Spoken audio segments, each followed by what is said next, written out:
nuts in it. You can put chocolates in it. It's actually really good either way. And you can make this with brownies, but you just have to have cocoa powder too. So to start with, and you also want like a bowl. And I'm going to be using a mixer, like a KitchenAid mixer. So if you don't have one of these, it'll work. If you don't have one of these, it'll work even if you don't have one. But it's easier if you do have one. So to start with, I'm going to get my bowl. And I'm going to open this flour. And I'm going to grab out 2 1/4. Okay, let me tilt this. 2 1/4 cup of this. Okay. So there's 1. There's 2. And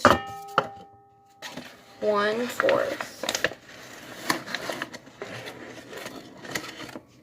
And you can like make sure it's like actually measured out 100% correctly, but I just do it. And then you will need 1 cup of unsalted butter, or 2 sticks of butter. And it needs to be melted, otherwise it won't mix in correctly. So you dump that in. And then you need 1 1/2 cup of brown sugar. Just brown sugar. And I need to go get a 1/2 cup. But I'll start with a cup. So this is just the same thing as sugar. It just has a little bit different ingredients in it to make it taste more like different. I'm probably going to need more brown sugar. 1 and 2 of these, which are 4s. 1. I'm just going to put the rest of it in there. That is 1 1/2 cup. Now you need 2 teaspoons, about that size, of vanilla extract. And I'm pretty sure the lid of the vanilla extract is 1 teaspoon. So if you only don't have measuring spoons, then you can just use the lid. So you need 1, 2, and you're not supposed to measure over the bowl just in case it spills, but who cares? A little too much vanilla extract ain't gonna hurt anyone. And then you need 2 tablespoons, which is a size bigger, of milk.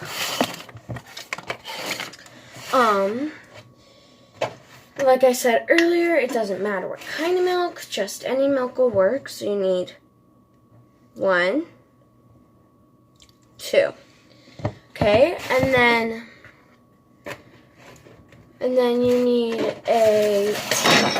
get out that same teaspoon that you used the vanilla extract for, and get some salt in that. Just 1 teaspoon of salt. And then you put that in, you mix that up. So I'm just going to put it into the mixer, and you put it over here. And then you just mix it up until it's all mixed together, and then you can add in your other toppings, but you don't want to mix those up too much. Otherwise, it will get to the point where they like start breaking and the chunks will be too small. And so I just use the same thing. Okay, and then you're gonna put it on 1 to start with. So it's gonna look like that, and then you're just gonna put it on one, and then it'll start mixing together. And then as it like gets more mixed up, you can keep spinning it even more.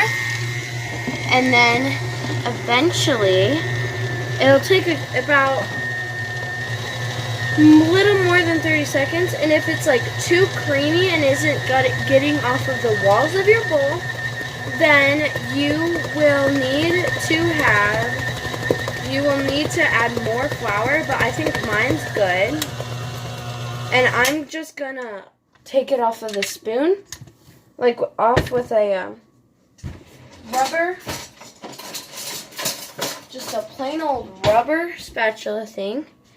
You're just gonna, I think I need to add more flour because it's still really sticky and stuff. So I'm just gonna add a little bit, not too much, more flour.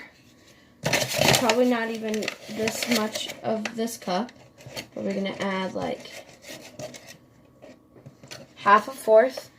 So I just added that much, half of a fourth cup. And I'm just gonna keep mixing it until I think that it is good, because it doesn't really matter the consistency, just however you think it's good. So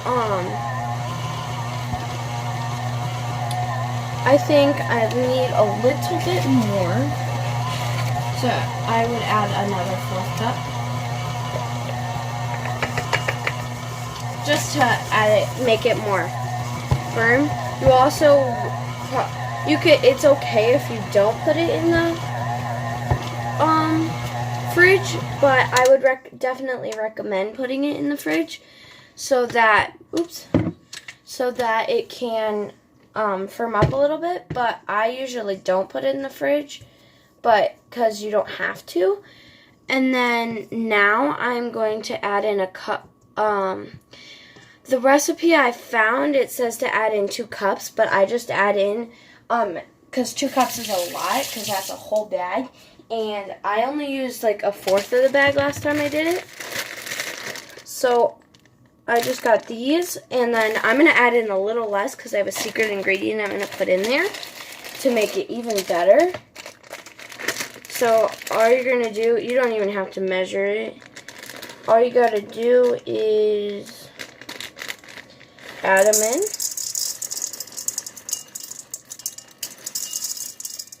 I like a lot of chocolate chips in mine, so every bite has a chocolate chip. And then you're just going to stir that at one until they're like firmly mixed in equally throughout the whole thing. And you can hear that it's at the bottom. There's a couple at the bottom. Just going around. So I'm gonna do this again. Take it off with the spoon because they're not really sticking in. Why they're not sticking in? But my secret ingredient that I was talking about is different kind of chocolate that you can get at Aldi. And it's like a French chocolate, and it is a dark chocolate sea salt. We get the sea salt kind, but there's tons of other ones that you can get, and you find them at Aldi. And all I'm gonna do is break it up into littler pieces and put it inside of the bowl to give it a little extra hint of chocolate, so it's not just milk chocolate. I'm also gonna get a bowl. I'm gonna make them into smaller pieces, and I'm just gonna take a butter knife, so plain old silver butter knife, and I'm just gonna start cutting them into smaller pieces. Or if you don't want to add chocolate chips or whatever you want, you can just add these themselves. You just probably need 2 bars. That's what I did when I had to compromise the first time I made this, because we didn't have any chocolate chips. So all you have to do is just tear these up until they're in little enough of pieces that you would want to eat by themselves, like in chocolate, like in chocolate chips and stuff. And I also wanted to do an experiment, but I can't do it right now. It's like 10 o'clock at night, and we just don't want to heat up the oven because it'll make our house really hot.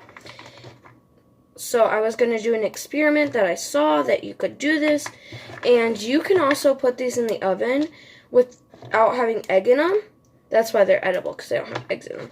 But you can put them in the oven without them, and you can just make chocolate chip cookies as well. And it's like a really easy recipe. So now I have the little chocolate chunks right there. And they're a little big for my taste, so I've just been grinding them up with my hand. Oh, also, make sure you wash your hands before this. I washed my hands before I even got all the ingredients out. And before I started recording. So, yeah.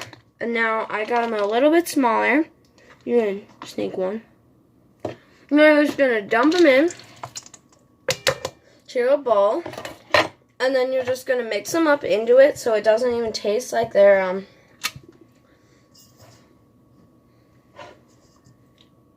different. And yeah. And then you're going to want to put it in a Tupperware container so that you can put it in the fridge or whatever bowl you have and just put saran wrap on it. Doesn't really matter. Either way, would not recommend eating this all in one night because it's really chocolatey. And I'm just going to crank this up. Sorry, I cranked it up a little too much here for the whole counter. But now you have edible cookie dough, and I would recommend putting it in the fridge for about 10 to 20 minutes, and then it should be good. And I'm not going to put mine in the fridge until after I eat it and give my brother and his friends some. And then, yeah, so now you have edible cookie dough, and I'll show you it's edible by trying it. So good. I just want to say thank you all for watching this video. Subscribe down below. Hit that thumbs up button, and we'll see you all next time. Goodbye.